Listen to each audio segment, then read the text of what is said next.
Okay, let's just dive right into this, shall we? Welcome to today's Explainer, where we're essentially taking a masterclass in architectural engineering, but specifically for your business.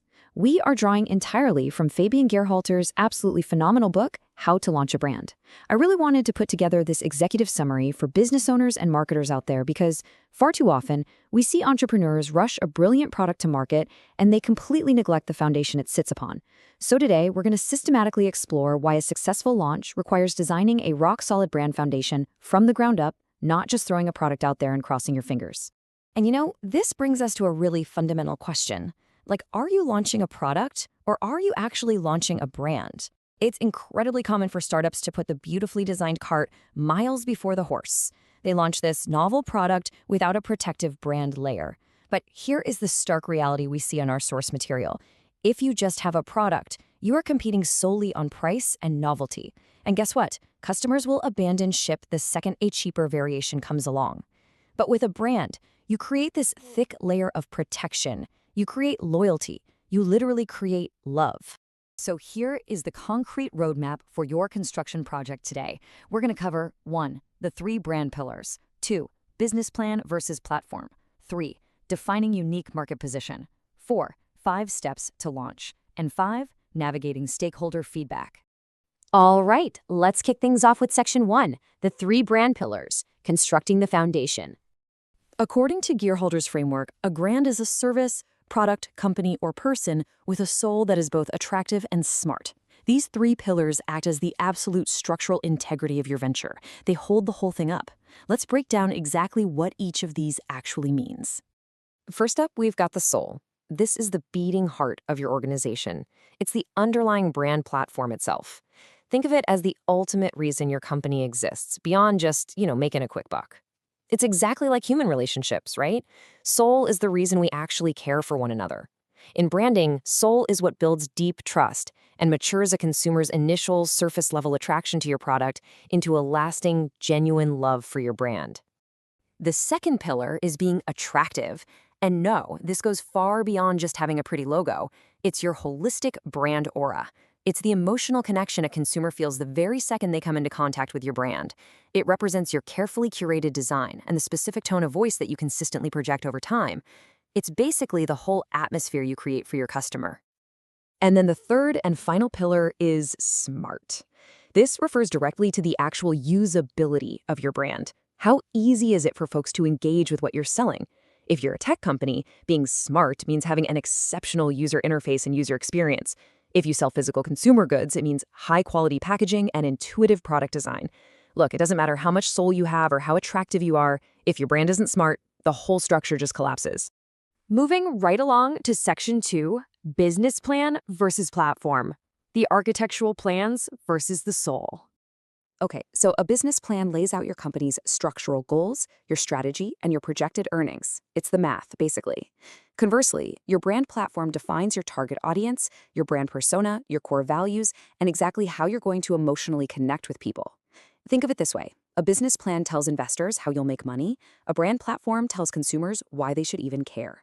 You absolutely need both, but the brand platform often ends up profoundly influencing the business plan. Next up is Section 3. Defining unique market position, drafting the blueprint. Listen, when defining your market position, you really got to pass what I call the so what test. If you're opening a coffee shop, you have to ask yourself, so what? There is literally one on every corner. To answer this, all brand positioning basically falls into one or more of these 3 categories. First, is your benefit functional, meaning does it solve a direct problem or provide a tangible benefit?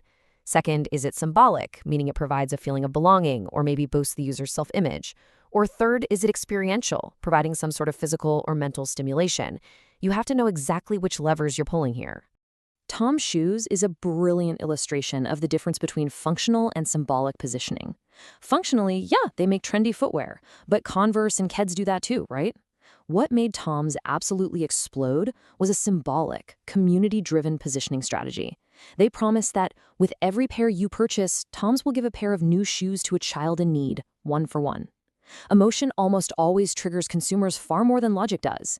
They didn't just sell a shoe, they sold an identity of social consciousness.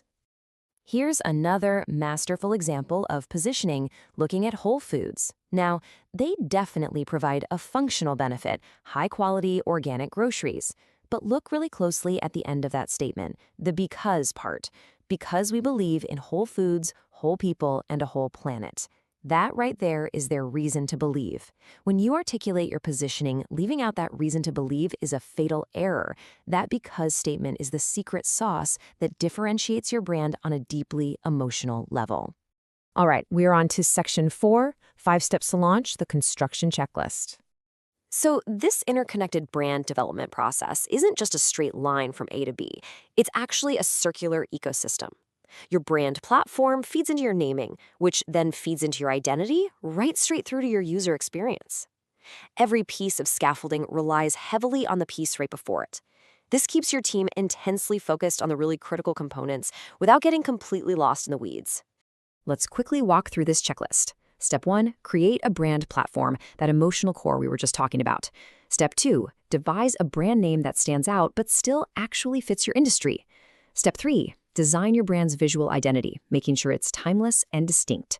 Step 4, craft your brand atmosphere touchpoints. This is everything from your tagline and your brand voice to your packaging and business cards. And finally, Step 5, develop your web presence. Following this systematic design sequence ensures you launch looking, feeling, and sounding like a massive legacy brand on day one. And that brings us to our final section, number 5, navigating stakeholder feedback, the inspection. Now, building a brand obviously requires some external validation, but it is an incredibly slippery slope. You absolutely must avoid these two extreme pitfalls when you're looking for feedback.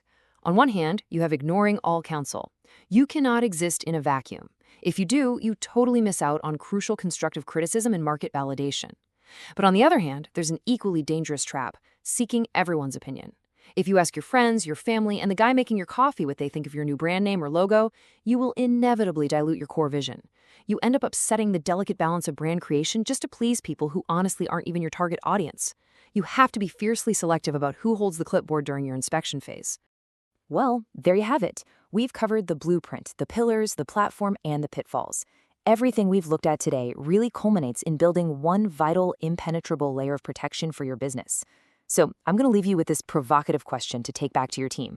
What is your brand's reason to believe?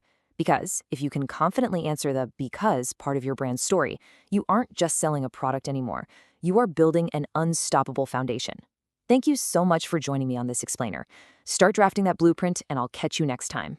Subscribe for more actionable executive summaries, and if you want deeper insights and exclusive content, support the channel on Patreon.